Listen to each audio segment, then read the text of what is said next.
Hey there everyone, it's Caitlin, your geeky girlfriend, and in today's video, I'm gonna do a peek inside of my new arrivals from Usborne Books and More.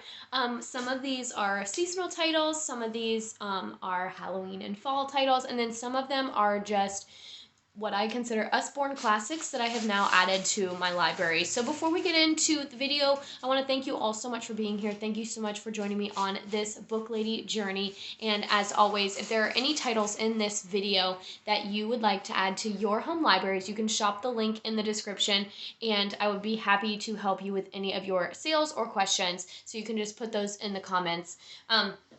I will also say that you can check out a full unboxing of all of these books in my last video or in a recently uploaded video. So make sure that you go check that out too if you want to see kind of some an unboxing and all of that.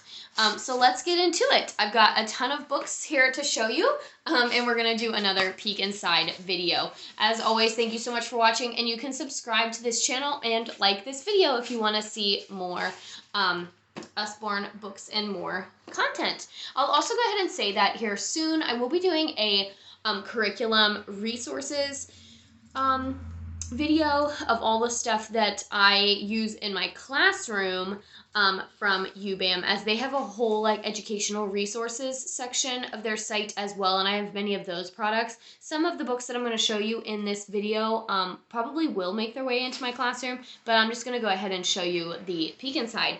So here we go. Let's get started. This is, again, going to be a peek inside of all of my new UBAM book arrivals. So this will be, like, I guess, fall 2022 new arrivals for me personally. These aren't necessarily new arrivals to the site, but they're just new arrivals to me and my home library. The first one is Are You There, Little Elephant? I showed the companion to this in my previous video, Are You There, Little Fox? I like this because of the finger trails, and it's really interactive for young readers. It is a board book with really thick pages, and this story is just super cute. And throughout the book, you take a journey through the jungle to find Little Elephant, and your reader can follow along with the finger trails and look for Little Elephant's eyes and trunk and feet throughout the story. And if you have a young reader in your home, like I said, there are several titles in this series in the Peek Through books.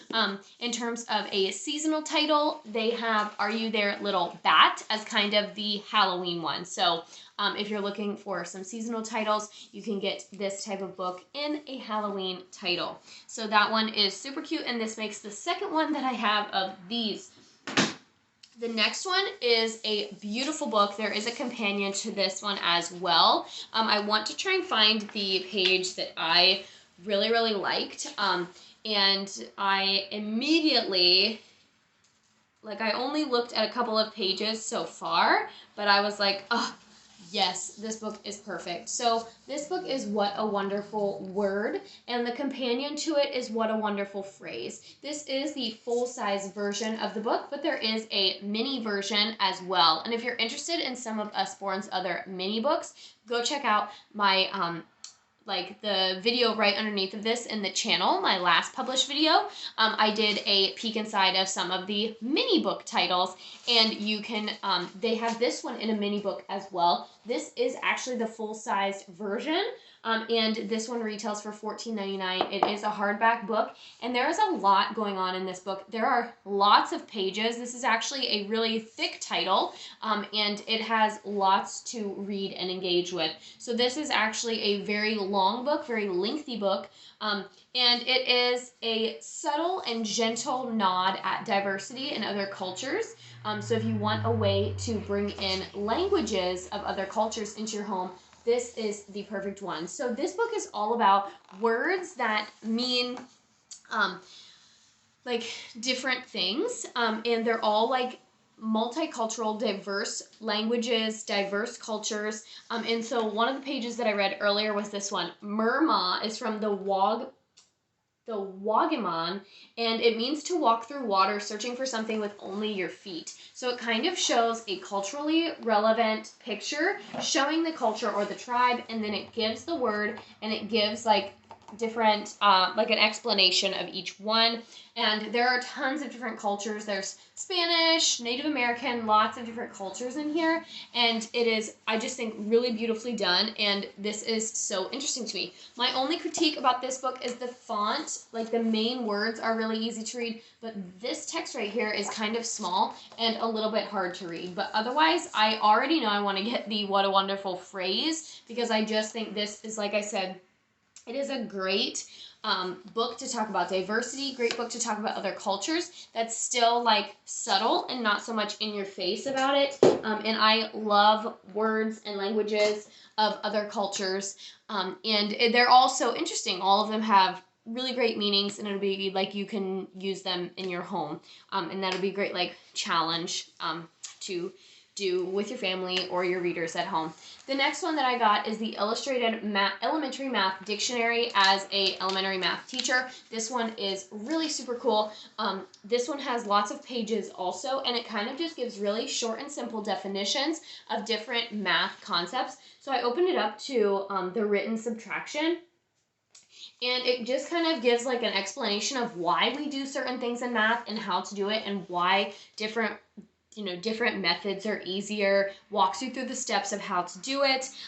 This page in particular does talk about subtraction, but it talks about estimating as well. So it just like really quickly goes from one thing to the next, and very simple, very easy to see, and great visuals. So this is a great way to explain why we do certain things in math, and if you have a student in your life who is struggling with something, this might be a good way to have them look at it and be able to give them a clear explanation. So my husband and I are nerds, and we kind of have this collection of like textbooks in the event that we homeschool our children, and so we're going to I'm definitely going to add that one to those resources. The next one is, I'm going to say they're all super cool because they really are. I'm trying to change up my wording a little bit, but this one is, That's a Job. I Like Animals, What Jobs Are There?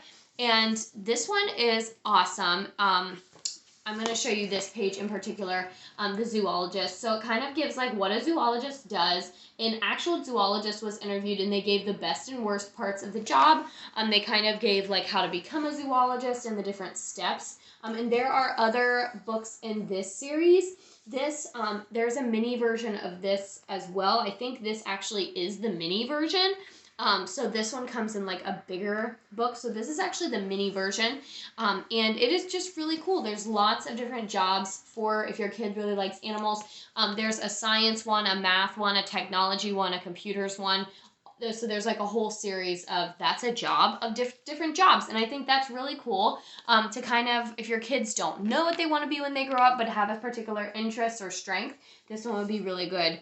And I really liked this one more than I thought I was going to. I thought I was going to just be like, that one's okay. But I was actually really impressed by this title and decided to keep it for myself.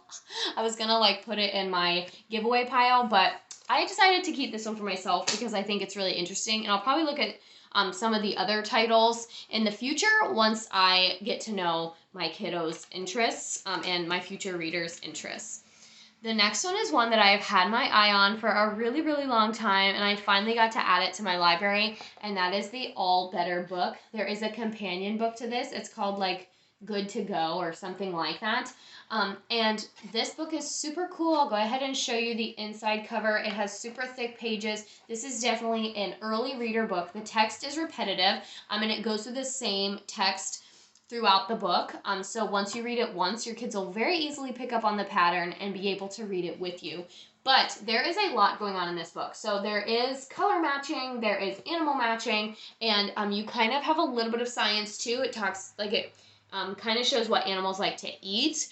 So they can, like if you wanted to make this more challenging for your readers, you could say like, find mommy the Band-Aid that has the banana on it. That's the one we need for the monkey. Or you could say, find mommy the Band-Aid that is yellow, the Band-Aid that has a sheep on it. So you can give them a slightly different direction every time to kind of work on some different skills. And I'll go ahead and just quickly show you. These Band-Aids are stickers, and they come off and they stick really easily to the pages. They are reusable and they just stick right there, and it goes through the book and all of the animals get a different injury. I'll go ahead and show you my favorite one. The elephant steps on her trunk, and so your reader would have to go find the Band-Aid that matches the elephant and help her kiss it.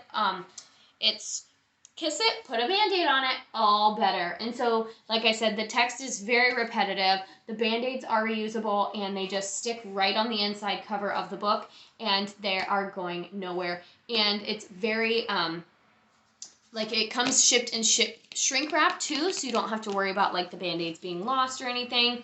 And this one is a favorite with a lot of my customers. A lot of people in my last party ordered this one for themselves. And honestly, even if you have an older reader who like can read this book on their own, they'll still have fun with the Band-Aid stickers. So I finally got to add the All Better book to my collection, and I'm gonna have to get the Good as New or the Good to Go one also. Next up, we have Yoga Animals on the Seashore. This one is so funny.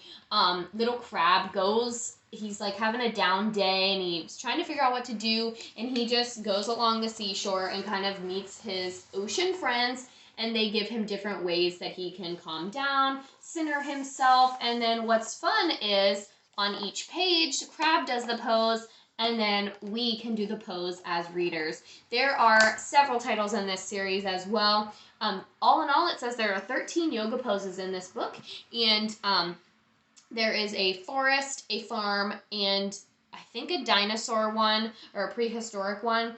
And these also come in the mini version as well. So these, you can have the full size and the mini for vacations, getaways, and all of that, just as a quick little pocket guide. But this book, it's really funny. The storyline is really cute. There's some friendship themes in there as well. So great. And again, another hardback book. The next one I really didn't know much about until I was closing out my party and was kind of reading some of the descriptions. And this one is very much a language book. If you are talking about adverbs, this one is a good one. And this one has a really cute theme and a really cute storyline. It kind of gives me like Guess How Much I Love You vibes, but it uses different animals and describes them using adverbs. So I love you gently like a lamb. Talking about different animal characteristics, but it's all about like family and moms and their babies and just like how strong love is between a family. It's actually called I Love You Animally, but when you look it up on the site, it's just referred to as Animally. So this one is actually only $11.99, and it is a hardcover book with really thick pages. Very similar quality to the I'm a Hungry and I'm a Dirty Dinosaur. So great book for working on adverbs, and just a really cute little story with great illustrations, and it's just really cute. This next one is I Breathe, another yoga one, which this one and the Yoga Animals on the Seashore are probably going to end up in my classroom in my chill space, but this one is better, a little bit better for younger children. The illustrations kind of show younger kids doing the poses, and it's more silly and less wordy, and it's designed to be for younger minds and younger mind mindfulness, whereas the Yoga Animals is more for those upper elementary and middle school kiddos who are like having bigger thoughts and bigger emotions. This one kind of deals with some more younger elementary ideas, just about like staying calm, but also how to use our energy effectively is more what this book is. I love the cover art. I think it's beautiful, and the illustrations are so cute. And on the back it says, would you like to discover your own special powers? All we need to do is breathe. So this one, like I said, is great for teaching self-awareness, self-regulation, and helping younger kiddos reach that state of calm. And then your Yoga Animals are going to be more for the bigger kids. The next one, so excited about this one. There are actually 3 in this series about Luna, and today is Library Day. So this is Luna Loves Library Day. As a kid, I loved to go to the library. I thought it was so fun. I did the summer reading program, so I too loved Library Day. And this story actually has a hidden theme that I did not know about. And it actually has an underlying theme of like a single parent family and a separated parents. And so if you know somebody who's going through that situation, this would be a good book. But it has a really fun surprise on the inside, and I'm not going to share it with you. So this one has a great surprise and is very interactive, and I'm really glad that I got this one. The next one I'm going to try, we might have to do this in 2 different videos because this video is getting a little bit long. So I think this will be the last one in this one, and then I'm going to do another, like a part 2. The next book that I have is the Halloween Things to Make and Do. If you know anything about me, you know that I absolutely love Halloween, and it is my favorite holiday, and I just absolutely love it. I'm going to show you my favorite thing in this book. This is full of, there are activities in the book, like mazes and look and finds and dot to dots and things, but there's also a lot of great science experiments and crafts. This one is my favorite with the little paper straw skeletons. I will definitely have several of these hanging in my home when the time comes, but I'm thinking about doing these in the classroom this year, because these are so cute, and you could definitely make these a measurement activity. Like, I am just all about this. So several things like this. There are science experiments in here too, but mostly crafts and decorations. And if you love Halloween and you love crafts or hands-on activities, that is a good one to get. And it's only $10, and so it's a great steal. I'm going to put a pause on this video for now, and I'm going to go ahead and upload it, and then look out for the part 2 of my new arrivals from Usborne Books and More. Thanks for watching.